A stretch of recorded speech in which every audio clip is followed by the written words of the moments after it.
जय श्री कृष्ण। अनंत चतुर्दशी पर भगवान श्री अनंत यानी विष्णु भगवान के चतुर्भुज रूप की पूजा की जाती है और व्रत भी रखा जाता है। तो आइए इसकी कथा श्रवण करते हैं। एक बार महाराज युधिष्ठिर ने राजसूय यज्ञ किया। उस समय यज्ञ मंडप का निर्माण सुंदर तो था और अद्भुत भी था।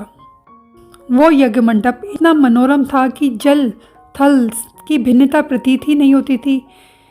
जल में स्थल व स्थल में जल की भांति प्रतीत होती थी। बहुत सावधानी करने पर भी बहुत से व्यक्ति उस अद्भुत मंडप में धोखा खा चुके थे। एक बार कहीं से टहलते टहलते दुर्योधन भी उस यज्ञ मंडप में आ गए और तालाब को स्थल समझ उसमें गिर गए। द्रौपदी ने ये देखकर अंधों की संतान अंधी कहकर उनका उपहास किया।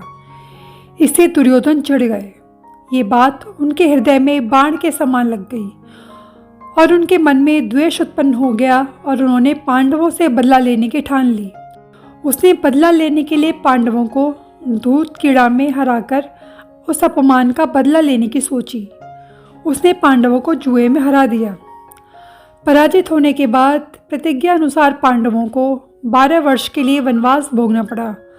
वन में रहते हुए पांडव अनेक कष्ट सहते रहे।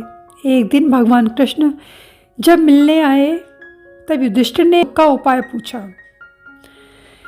तब श्री कृष्ण ने कहा कि हे युधिष्ठिर, तुम विधि पूर्वक अनंत भगवान का व्रत करो।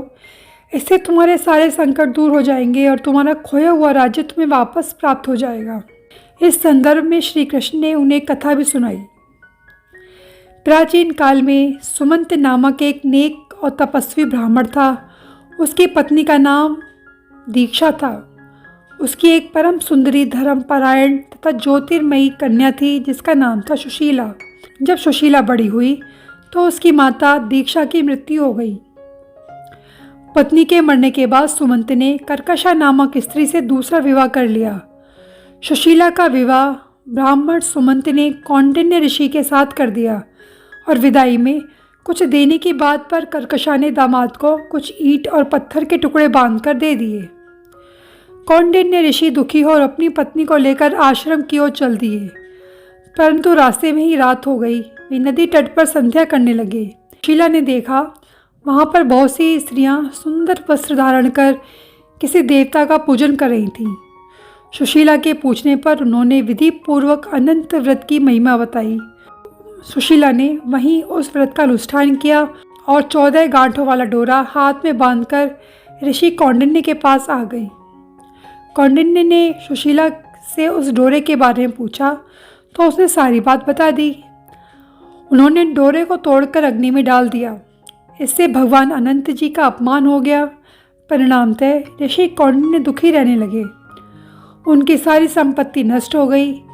इस दरिद्रता का उन्होंने अपनी पत्नी से कारण पूछा तो सुशीला ने उन्हें अनंत भगवान का डोरा जलाने की बात कही। पश्चाताप करते हुए ऋषि कौंडिन्य अनंत डोरे की प्राप्ति के लिए वन में चले गए। वन में कई दिनों तक भटकते भटकते निराश होकर एक दिन भूमि पर गिर पड़े। तब अनंत भगवान प्रकट होकर बोले, हे कौंडिन्य, तुमने मेरा तिरस्कार किया था, उसी से तुम्हें इतना कष्ट भोगना पड़ रहा है। तुम दुखी हुए, अब तुमने मेरा पश्चाताप किया है। मैं तुमसे प्रसन्न हूँ। तुम घर जाकर विधिपूर्वक अनंत व्रत करो। 14 वर्ष पर्यंत व्रत करने से तुम्हारा दुख दूर हो जाएगा और तुम धन धान्य से संपन्न हो जाओगे।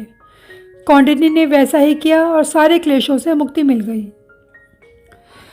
श्री कृष्ण की आज्ञा से युधिष्ठिर ने भी अनंत भगवान का व्रत किया, जिसके प्रभाव से पांडव महाभारत के युद्ध में विजयी हुए और चिरकाल तक राज्य करते रहे।